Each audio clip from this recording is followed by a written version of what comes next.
Sue says you know what's told a child tale about the Grinch who was quite unable to steal the cheer the holidays brought and about the lesson that he was taught.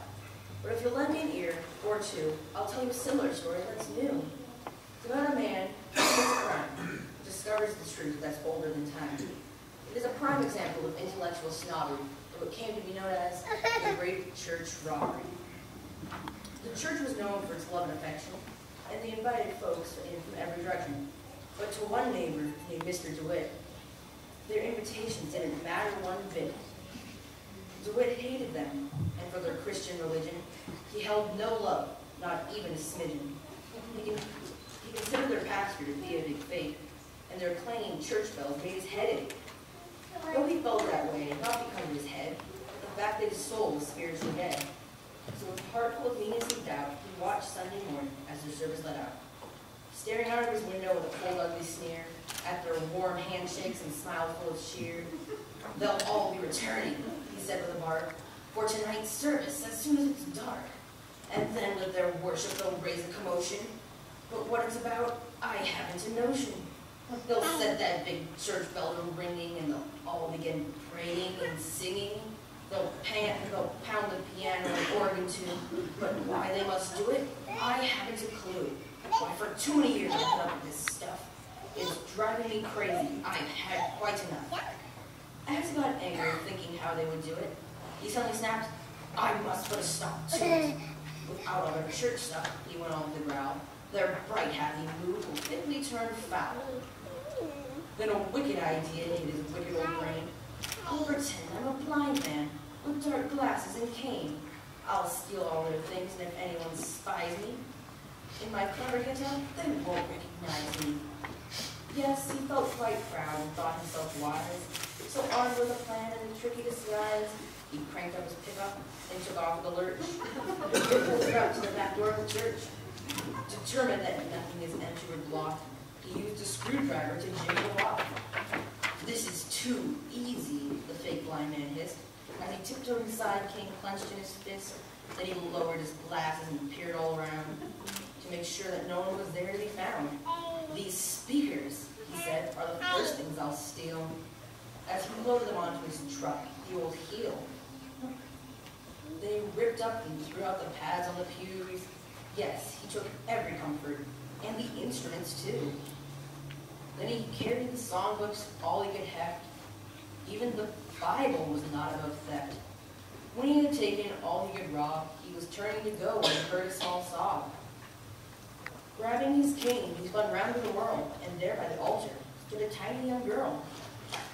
"Who's there?" he asked while tapping the cane. "You see, I'm quite blind, and I don't know your name." "My daddy's the pastor, and I'm Mary Sue." And with a trembling voice she asked, "Who are you?" "Just a friend," he said. "No need to fear," as he motioned the little girl to draw near. DeWitt faked a smile and kneeled down beside her, and when she smiled back, the room somehow seemed brighter.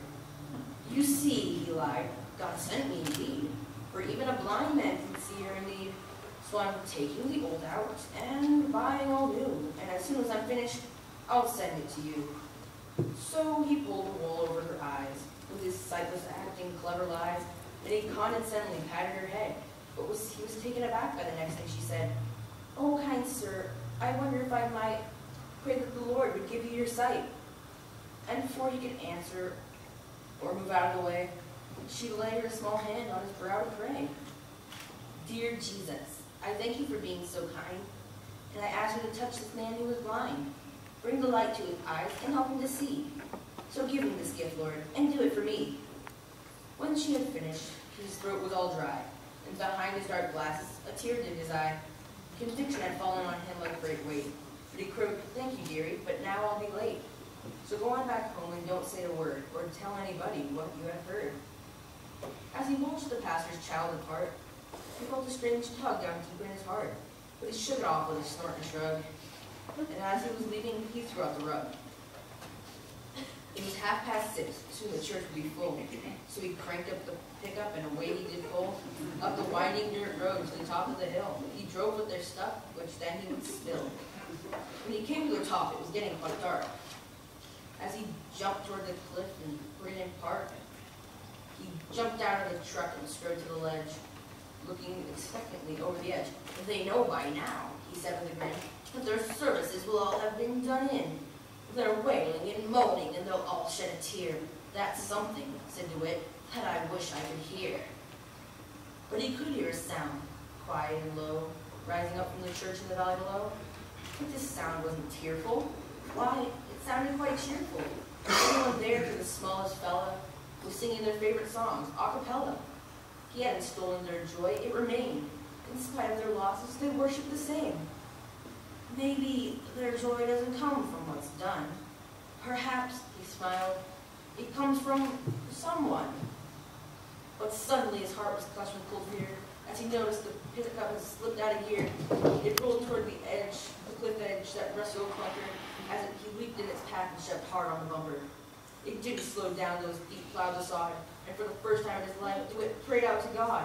"Lord, I know I was wrong with these church things to take, so save them, and me also, for Jesus' sake."